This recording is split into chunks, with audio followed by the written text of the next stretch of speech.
J'aimerais qu'on parle d'un sujet qui concerne énormément de monde, mais dont on parle trop peu. Un sujet qui, s'il est bien compris, peut littéralement changer votre façon de voir votre propre vie. Depuis longtemps, on nous fait croire qu'il suffit de patienter, de souffrir en silence, ou d'attendre un coup de chance pour que nos problèmes se résolvent d'eux-mêmes. On nous vend des histoires où un mentor providentiel, un riche bienfaiteur, ou une opportunité tombée du ciel viendra transformer notre destinée. Mais soyons honnêtes, est-ce que ça arrive vraiment? Combien de personnes restent figées dans l'attente d'un miracle qui ne viendra jamais? Et si, au contraire, la clé se trouvait déjà entre vos mains? Parce qu'à la fin de cette vidéo, si vous écoutez jusqu'au bout, vous comprendrez une chose essentielle. Personne ne viendra vous sauver. Et c'est une excellente nouvelle. Depuis longtemps, on nous fait croire qu'il suffit de nous plaindre, de souffrir en silence, ou d'attendre qu'une aide miraculeuse tombe du ciel pour que nos problèmes disparaissent. Beaucoup de personnes grandissent en pensant que, tôt ou tard, une situation inattendue, un mentor inspirant ou une occasion inespérée se présentera pour transformer leur vie. Elles regardent des films ou des séries où le personnage principal, après avoir longtemps peiné dans l'anonymat, est un jour repéré par quelqu'un d'important. On observe aussi des histoires où, tout à coup, un riche bienfaiteur arrive et offre une opportunité extraordinaire. Dans ces récits, la personne en difficulté est sauvée juste au moment critique et n'a plus qu'à accepter l'aide venue d'ailleurs pour tout arranger. Malheureusement, la vraie vie n'est pas un film où la chance intervient toujours au bon moment. La plupart du temps, personne ne vient nous prendre par la main, ni nous donner exactement ce dont nous rêvons. Accepter cette réalité peut être douloureux au début, car cela nous ramène à la responsabilité que nous portons sur nos propres épaules. Pourtant, c'est aussi libérateur de comprendre que, si personne ne nous sauvera, nous sommes donc libres d'agir nous-mêmes, à chaque instant. On peut rester passif ou bien décider de passer à l'action. On peut se contenter de gémir sur notre sort, ou bien comprendre que notre vie nous appartient. Beaucoup de gens, à un moment de leur existence, se sentent coincés dans des cercles de frustration. Ils ont l'impression de frapper aux mêmes portes fermées, d'essuyer les mêmes rejets, de répéter inlassablement les mêmes échecs. Certains abandonnent, car ils trouvent plus facile de dire qu'ils n'ont pas eu de chance, ou qu'on ne leur a pas tendu la perche salvatrice. Pourtant, c'est en persévérant, même quand tout semble nous pousser à arrêter, que se produisent les vrais progrès et la croissance intérieure. Quand on a envie de laisser tomber, c'est souvent parce qu'on est fatigué, qu'on se sent seul, ou qu'on se dit que nous ne valons pas la peine de faire des efforts. Mais abandonner ne résout jamais rien sur le long terme. On vit un soulagement temporaire, un sentiment très fugace de liberté ou d'apaisement, et très vite, on se retrouve avec un profond regret d'avoir cessé d'avancer, comme si on avait manqué une occasion de découvrir ce qui aurait pu se produire si on avait continué. Il est vrai que continuer son chemin, alors qu'on fait face à des difficultés, demande beaucoup d'énergie. Il faut faire preuve de force mentale pour résister à l'envie de tout lâcher, et cela peut parfois sembler insurmontable. Pourtant, si on arrive à aller au-delà de cet inconfort, on découvre souvent qu'on est capable de bien plus que ce qu'on imaginait.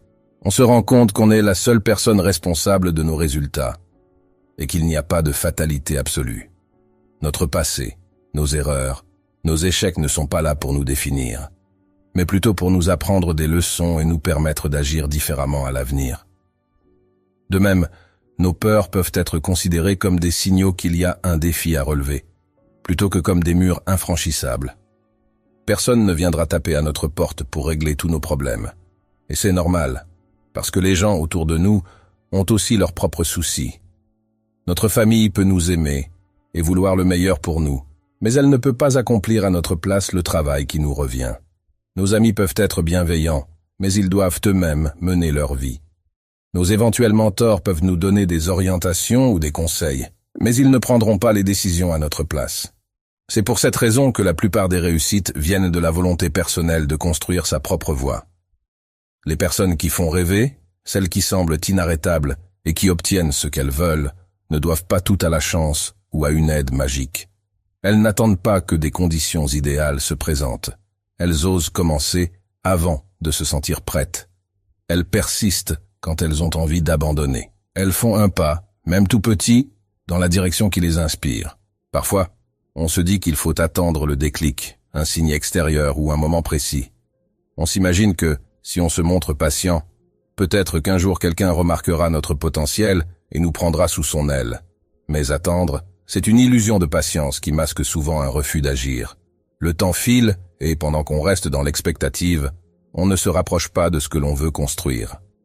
Le vrai déclic vient souvent quand on réalise qu'on peut commencer tout de suite, même sans tout connaître, même en doutant, même en ayant peur.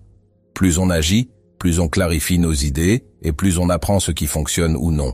Il arrive qu'on n'agisse pas parce qu'on craint l'échec ou le jugement d'autrui.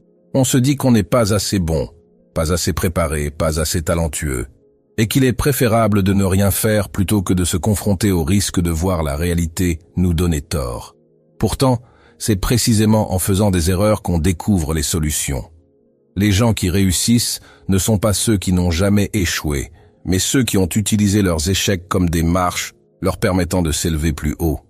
Il peut sembler dur d'entendre que, dans la vie, il faut assumer ses responsabilités et arrêter de se bercer d'illusions. Mais c'est plus dur encore de rester passif et de voir les mois ou les années défiler sans qu'on ait tenté de changer les choses.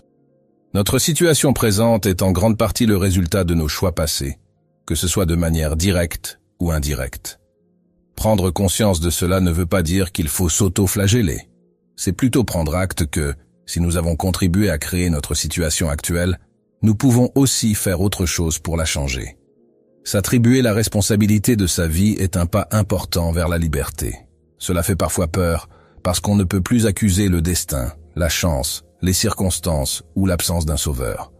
Mais c'est cette peur qui peut devenir une force. Abandonner est l'option la plus simple, car elle nous évite de continuer à lutter. Quand on se retire d'un projet ou d'un objectif, on ressent parfois un soulagement immédiat.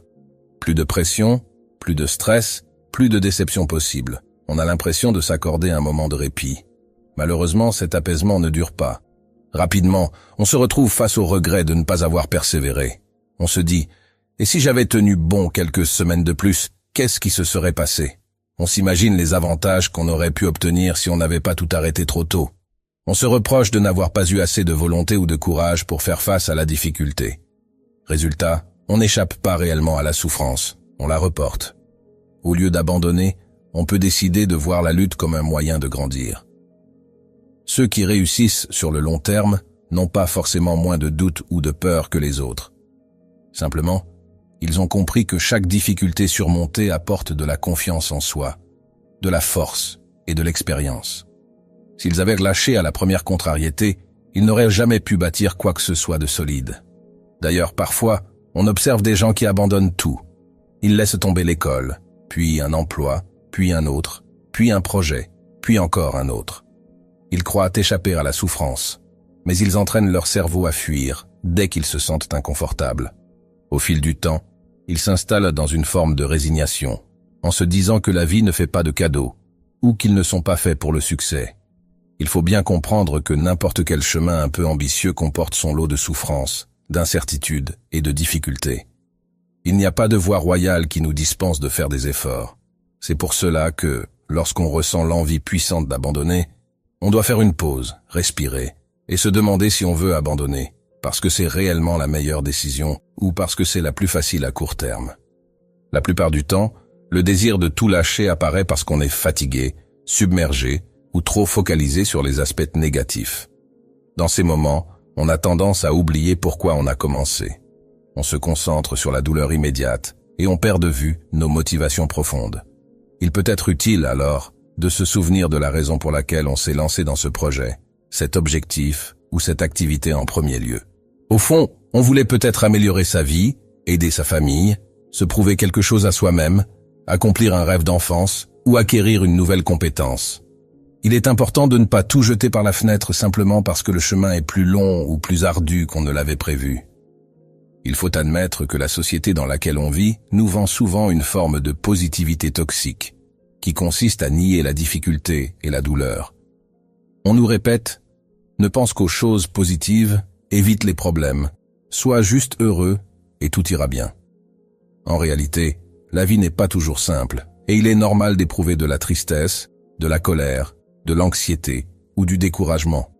Le vrai problème, c'est quand on laisse ces émotions nous paralyser, au lieu de les accepter, de les comprendre et de continuer d'avancer avec elles. Il ne faut pas confondre ressentir des émotions négatives et être condamné à l'échec. Les émotions ne sont pas des faits. On peut se sentir incapable un jour et réaliser le lendemain qu'on avait simplement besoin de repos ou d'une nouvelle approche. Notre état émotionnel varie comme la météo. Parfois, on traverse une tempête intérieure qui nous donne l'impression qu'il n'y a pas d'issue. Puis, quelques heures ou quelques jours plus tard, tout redevient plus clair. Pendant un moment difficile, on a tendance à penser que la solution est de tout arrêter en attendant de se sentir mieux. Mais si on fait ça, on risque de rester bloqué pendant très longtemps, parce qu'il est rare qu'on se lève un matin en se sentant subitement parfait. Parfois, c'est en faisant le premier pas, même alors qu'on est plein de doutes, qu'on débloque la situation. On commence par une petite action, on voit qu'on avance un peu, on ressent un petit regain de confiance, et on se rend compte que tout n'est pas si noir. Beaucoup de journées très productives ou très positives démarrent mal. Le matin, on se réveille